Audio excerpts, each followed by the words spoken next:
Frog Detective 3 has just been released, so I decided to play through all 3 games and give you my thoughts on both the latest entry and the series as a whole. The developers were awesome enough to send me a copy to review, along with a key for the second game since I had only played the first one, so a big thank you to them.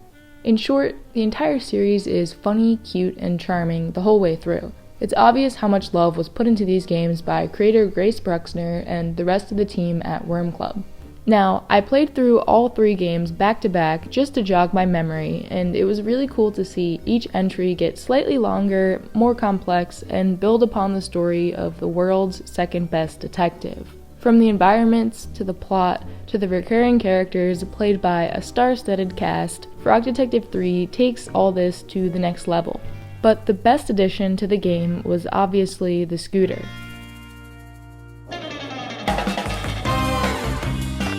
This new mechanic took me completely by surprise, but it ended up being the perfect way to get around the desert. If you haven't played any of these games before, I'll give you a quick rundown. You play as the Frog Detective, who gets called on to solve a series of mysteries. The first game takes place on a haunted island, the second in a spooky town, and the third in the dusty plains of the Wild West. All 3 games consist of walking around, talking to different characters, and searching for clues. Let me focus on Frog Detective 3 here for a minute. It was definitely my favorite game of the trilogy and had a lot of references to characters and events from the other games, so I would recommend playing those first.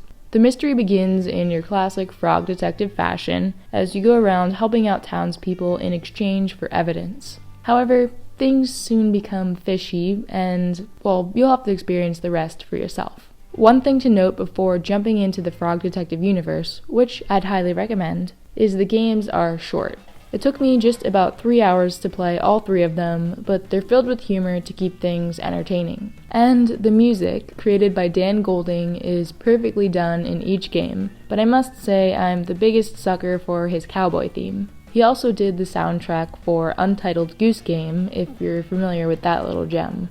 Anyways, since these are short games, I don't want to say or show too much more about them, but I am very excited to see what crazy ideas Grace Bruxner comes up with next. I have a feeling that the next game by Worm Club will have a larger scope, and I hope it's still filled with that same sense of humor. So if you don't mind playing something that requires a lot of reading and that has minimal gameplay, besides this awesome scooter, this series could be an entertaining and silly way to spend your next day off. If I still haven't convinced you, then maybe hop on over to one of these games instead.